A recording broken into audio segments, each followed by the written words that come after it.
Hello, I'm James Copenhaver, the owner of Copenhaver & Associates. We're an investigative group located in the heart of Central Florida in downtown Orlando. Today's video is entitled Tips on Being Stalked. Our firm works with people every day who are stalking victims.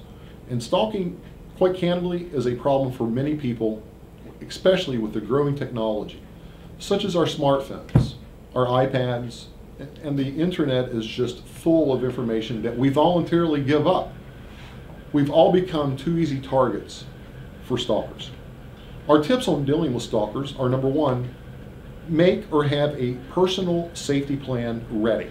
Meaning, no matter if it's your daily routine going to work, if it's your weekend off at the house, have some plan in effect that if something would happen in terms of a stalker getting too close to you, or you get many stalking messages, whether it be on your phone or instant messages or on your Facebook account, have some type of personal plan ready to enact should something occur like that.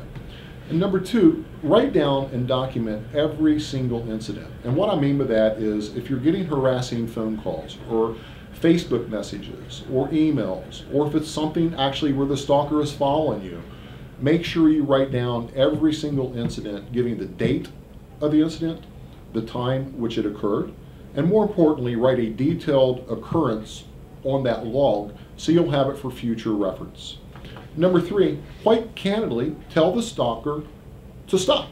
Just tell him one time, stop your advances, your comments, your emails, your phone calls, whatever the case is, they're not welcome, and tell that person to stop that contact or behavior. And the ramifications for that, if you don't stop, I will carry it further and I will contact the authorities, i.e. law enforcement, my phone company, and have you arrested. And number four, make a home safety plan. Make your home safe. Take a good look at the surrounding areas of your home. Do you have bushes that are grown up in front of your home that would block your window for someone, especially law enforcement patrolling, that would hamper them from seeing in? Check all of your doors. Make sure all of your locks are in working condition. On the interior side, make sure you know where the light switch is. Should you need to turn a rear patio light on or a front patio light on, make sure you know where that switch is and make sure it's working. More importantly, make sure your doors, your interior doors, are installed with either a safety chain or some type of deadbolt to make that structure a little bit more sturdy and sound in terms of an intruder breaking in. Number five, Google your name. Just type in your name, whether it be John or Mary Smith, Google that name and see what information comes up on the World Wide Web. You're going to be surprised as to what you can find about yourself by simply Googling your name. With the technology that we have today with Facebook, Twitter, this account and that account, we've all become very reliant on these phones, and we've made it so easy for stalkers to just simply Google our name. And you may get a home address, you may get a work number or something that isn't listed or known by the stalker, just another avenue for them to stalk you. But make sure that you know what's on the internet.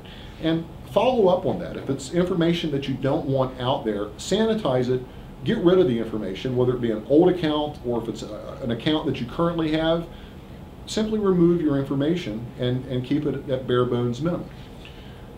Number six, take a self-defense class. I mean, with the growing climate of the assaults, the shootings, the death, and the chaos that we have going on in our country, everyone should have some type of self-defense mechanism ready to go should your person be attacked, should a family member be attacked.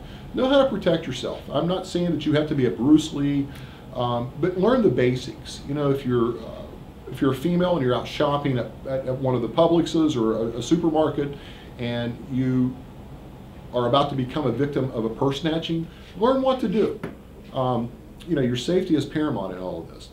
Number seven, alert all family members, friends, and coworkers. Can't emphasize that enough. If you're being stalked and someone is targeting you and you're having an issue with one certain person that just won't give up, and you've done everything that I've mentioned today, certainly make sure our family, friends, and coworkers are aware of this problem.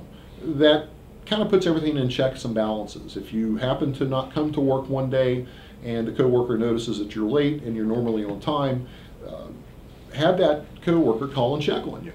Just make sure everyone's aware as to what's going on with your situation. Number 8, use your phone smartly. And what I mean by that, we're all busy in our day-to-day routines. Make sure your phone is fully charged when you leave the house. Don't forget to plug it in at night when you retire to bed. These phones are great. They have several features. Make sure that your family, friends, and law enforcement are on the smart dial, which means you simply hit one button. It's a speed dial, so you're not fumbling around looking for a number.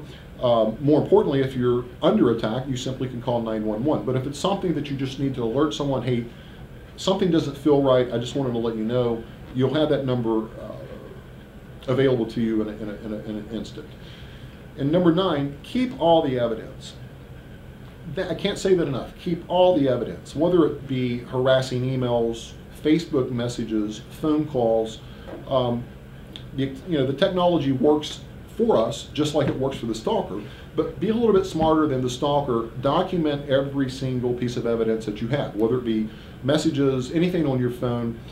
Take a screenshot of it, take a picture of it, take a video of it, save it to your camera roll, and just keep that and index and catalog all of that evidence so you'll have it when the need comes to call law enforcement and report that. And the last, this is the most important tip of all, don't wait to get help. Let me repeat it again. Do not wait to get help. Don't let it become a problem to where you're afraid to leave your house for work, or you're afraid to leave your house for a jog. These stalkers, some of them just don't get it, and they increase that stalking behavior. Before you know it, you actually become victims of your own home. I just dealt with an incident today. A lady was having a neighbor issue. It has gotten so bad that she's actually in fear of going to work some days because she just doesn't know what these people or this person is going to do to her. Just absolutely, there are so many resources out there for you. Certainly the 911 system is built in for emergency calls. If it rises to that occasion, pick that phone up and call 911 and report it. If it's something non-emergency or not in progress, call your local law enforcement folks. Get them to come out and document it with an incident report. I've been in this business for a very long time, and going back to my rookie days as a patrol officer, I never will forget, my training officer told me one day, and this is stuck in my mind forever, if you don't document and write the incident down, it never happened. If you don't document and write the incident down, it never happened. So don't be afraid of calling the authorities.